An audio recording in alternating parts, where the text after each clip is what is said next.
जय श्री कृष्णा दोस्तों, राधे राधे।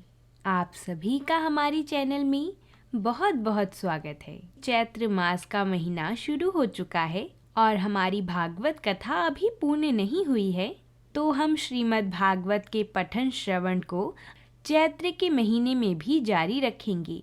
आप सभी श्रीमद् भागवत कथा को पूरा अवश्य ही सुनिएगा, क्योंकि श्रीमद् भागवत को पूरा सुनने से भगवान के प्रति श्रद्धा और भक्ति भाव बढ़ता है और साथ ही भगवान की कृपा भी सभी पर बनी रहती है। आइए प्रभु की कृपा से कथा को प्रारंभ करते हैं। आप सभी भगवान का नाम कमेंट बॉक्स में अवश्य ही लिखें और प्रेम से बोलें, भगवान श्री हरि की जय हो। आइए श्रीमद् भागवत पुराण के तृतीय स्कंद का 6वां अध्याय सुनते हैं। मैत्रेय ऋषि जी ने कहा, सर्वशक्तिमान भगवान ने जब देखा कि आपस में संगठित न होने के कारण ये मेरी महतत्व आदि शक्तियाँ विश्व रचना के कार्य में असमर्थ हो रही हैं, तब वह काल शक्ति को स्वीकार करके एक साथ ही महतत्व, अहंकार, पंचभूत, पंच तन्मात्र और मन सहित 11 इंद्रियां, इन 23 तत्वों के समुदाय में प्रविष्ट हो गई। उनमें प्रविष्ट होकर उन्होंने जीवों के सोए हुए अदृष्टों को जागृत किया और परस्पर विलग हुए उस तत्व समूह को अपनी क्रिया शक्ति के द्वारा आपस में मिला दिया। इस प्रकार जब भगवान ने अदृष्ट को कार्योन्मुख किया, तब उस 23 तत्वों के समूह ने भगवान की प्रेरणा से अपने अंशों द्वारा अधिपुरुष विराट को उत्पन्न किया। अर्थात जब भगवान ने अंश रूप से अपने उस शरीर में प्रवेश किया, तब वह विश्व रचना करने वाला महतत्व आदि का समुदाय एक दूसरे से मिलकर परिणाम को प्राप्त हुआ। यह तत्वों का परिणाम ही विराट पुरुष है, जिसमें चराचर जगत विद्यमान है। जल के भीतर जो अंड रूप आश्रय स्थान था, उसमें वह हिरण्यमय विराट पुरुष संपूर्ण जीवों को साथ लेकर 1000 दिव्य वर्षों तक रहा। वह विश्व रचना करने वाली तत्वों का गर्भ यानी कार्य था तथा ज्ञान, क्रिया और आत्मशक्ति से संपन्न था। उसने स्वयं अपने क्रमशः एक हृदय रूप, 10 प्राण रूप और 3 आध्यात्मिक, आधिदेविक, अधिभौतिक विभाग किए। यह विराट पुरुष ही प्रथम जीव होने के कारण समस्त जीवों का आत्मा, जीव रूप होने के कारण परमात्मा का अंश और प्रथम अभिव्यक्त होने के कारण भगवान का आदि अवतार है। यह संपूर्ण भूत समुदाय इसी में प्रकाशित होता है। यह अध्यात्म, अधिभूत और आधिदेव रूप से 3 प्रकार का है, प्राण रूप से 10 प्रकार का और हृदय रूप से 1 प्रकार का है। फिर विश्व की रचना करने वाली महतत्व आदि के अधिपति श्री भगवान ने उनकी प्रार्थना को स्मरण कर उनकी वृत्तियों को जगाने के लिए अपनी चेतन रूप तेज से उस विराट पुरुष को प्रकाशित किया, उसे जगाया। उसके जागृत होते ही देवताओं के लिए कितने स्थान प्रकट हुए, यह मैं बतलाता हूँ, सुनो। विराट पुरुष के पहले मुख प्रकट हुआ, उसमें लोकपाल अग्नि अपने अंश वागी इंद्रिय के समेत प्रविष्ट हो गया, जिससे यह जीव बोलता है। फिर विराट पुरुष के तालु उत्पन्न हुआ, उसमें लोकपाल वरुण अपने अंश रस इंद्रिय के सहित स्थित हुआ, जिससे जीव रस ग्रहण करता है। इसके पश्चात उस विराट पुरुष की नथुने प्रकट हुए, उनमें दोनों अश्विन कुमार अपनी अंश प्राण इंद्रिय के सहित प्रविष्ट हुए, जिससे जीव गंध ग्रहण करता है। इसी प्रकार जब उस विराट देह में आंखें प्रकट हुईं, तब उनमें अपने अंश नेत्र इंद्रिय के सहित लोकपति सूर्य ने प्रवेश किया। जिस नेत्र इंद्रिय से पुरुषों को विविध रूप का ज्ञान होता है, फिर उस विराट विग्रह में त्वचा उत्पन्न हुई। उसमें अपनी अंश त्वग इंद्रिय के सहित वायु स्थित हुआ। जिस त्वगिंद्रिय से जीव स्पर्श का अनुभव करता है, जब इसके कर्ण छिद्र प्रकट हुए, तब उनमें अपनी अंश श्रवण इंद्रिय के सहित दिशाओं ने प्रवेश किया। जिस श्रवण इंद्रिय से जीव को शब्द का ज्ञान होता है, फिर विराट शरीर में चर्म उत्पन्न हुआ। उसमें अपने अंश रोमों के सहित औषधियां स्थित हुईं। जिन रोमों से जीव खुजली आदि का अनुभव करता है, अब उसके लिंग उत्पन्न हुआ। अपने इस आश्रय में प्रजापति ने अपने अंश वीर्य के सहित प्रवेश किया, जिससे जीव आनंद का अनुभव करता है। फिर विराट पुरुष के गुदा प्रकट हुई।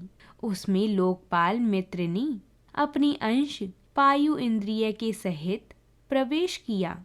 इससे जीव मल त्याग करता है। इसके पश्चात उसके हाथ प्रकट हुए। उनमें अपनी ग्रहण त्याग रूपा शक्ति के सहित देवराज इंद्र ने प्रवेश किया।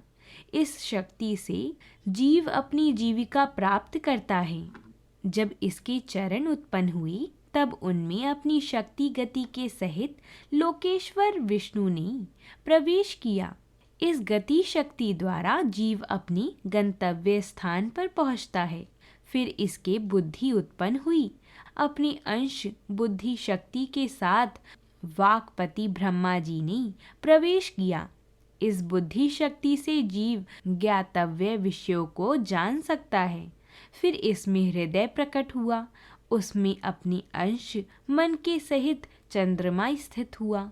इस मन शक्ति के द्वारा जीव संकल्प विकल्प आदि रूप विकारों को प्राप्त होता है। तत्पश्चात विराट पुरुष में अहंकार उत्पन्न हुआ। इस अपने आश्रय में क्रिया शक्ति सहित अभिमान यानी कि रुद्र ने प्रवेश किया। इससे जीव अपने कर्तव्य को स्वीकार करता है। अब इसमें चित्त प्रकट हुआ। उसमें चित्त शक्ति के सहित महतत्व स्थित हुआ। इस चित्त शक्ति से जीव विज्ञान यानी चेतना को उपलब्ध करता है। इस विराट पुरुष के सिर से स्वर्ग लोक, पैरों से पृथ्वी और नाभि से अंतरिक्ष यानी आकाश उत्पन्न हुआ। इनमें क्रमशः सत्व, रज और तम इन 3 गुणों के परिणाम रूप देवता, मनुष्य और प्रेत आदि देखे जाते हैं। इनमें देवता लोग सत्व गुण की अधिकता के कारण स्वर्ग लोक में, मनुष्य और उनके उपयोगी गौ आदि जीव रजोगुण की प्रधानता के कारण पृथ्वी में, तथा तमोगुणी स्वभाव वाले होने से रुद्र के पार्षद गण यानी भूत प्रेत आदि दोनों के बीच में स्थित भगवान के नाभि स्थानीय अंतरिक्ष लोक में रहते हैं। वेद और ब्राह्मण भगवान के मुख से प्रकट हुए। मुख से प्रकट होने के कारण ही ब्राह्मण सब वर्णों में श्रेष्ठ और सबका गुरु है। उनकी भुजाओं से क्षत्रिय वृत्ति और उसका अवलंबन करने वाला क्षत्रिय वर्ण उत्पन्न हुआ, जो विराट भगवान का अंश होने के कारण जन्म लेकर सब वर्णों की चोर आदि के उपद्रवों से रक्षा करता है। भगवान की दोनों जांघों से सब लोगों का निर्वाह करने वाली वैश्य वृत्ति उत्पन्न हुई और उन्हीं वैश्य वर्ण का भी प्रादुर्भाव हुआ। यह वर्ण अपनी वृत्ति से सब जीवों की जीविका चलाता है। फिर सब धर्मों की सिद्धि के लिए भगवान के चरणों से सेवा वृत्ति प्रकट हुई और उन्हीं से पहले पहल उस वृत्ति का अधिकारी शूद्र वर्ण भी प्रकट हुआ, जिसकी वृत्ति से ही श्री हरि प्रसन्न हो जाते हैं। ये 4 वर्ण अपनी अपनी वृत्तियों के सहित जिनसे उत्पन्न हुए हैं, उन अपने गुरु श्री हरि का अपनी अपनी धर्मों से चित्त शुद्धि के लिए श्रद्धा पूर्वक पूजन करते हैं। विदुर जी, यह विराट पुरुष काल कर्म और स्वभाव शक्ति से युक्त भगवान की योग माया के प्रभाव को प्रकट करने वाला है। इसके स्वरूप का पूरा पूरा वर्णन करने का कौन साहस कर सकता है। तथापि प्यारे विदुर जी, अन्य व्यवहारिक चर्चाओं से अपवित्र हुई अपनी वाणी को पवित्र करने के लिए जैसी मेरी बुद्धि है और जैसा मैंने गुरु मुख से सुना है, वैसा ही श्रीहरि का सुयश वर्णन करता हूँ। महापुरुषों का मत है कि पुण्य लोक शिरोमणि श्री हरि के गुणों का गान करना ही मनुष्य की वाणी का तथा विद्वानों के मुख से भगवत कथा अमृत का पान करना ही उनके कानों का सबसे बड़ा लाभ है। वत्स, हम ही नहीं, आदि कवि श्री ब्रह्मा जी ने 1000 दिव्य वर्षों तक अपनी योग परिपक्व बुद्धि से विचार किया, तो भी क्या वह भगवान की अमित महिमा का पार पा सके। अंततः भगवान की माया बड़े बड़े मायावियों को भी मोहित कर देने वाली है। उसकी चक्कर में डालने वाली चाल अनंत है।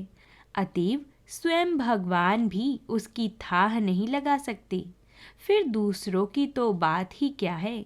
जहाँ न पहुँचकर मन के सहित वाणी भी लौट आती है तथा जिनका पार पाने में अहंकार के अभिमानी रुद्र तथा अन्य इंद्रिय अधिष्ठाता देवता भी समर्थ नहीं हैं, उन श्री भगवान को हम नमस्कार करते हैं। तो बोलिए भगवान श्री हरि की जय हो। इस प्रकार हमारा श्रीमद् भागवत का ये 6ठा अध्याय पूरा होता है। आज के लिए बस इतना ही। अब हम आपसे कल मिलेंगे श्रीमद् भागवत के अगले अध्याय के साथ।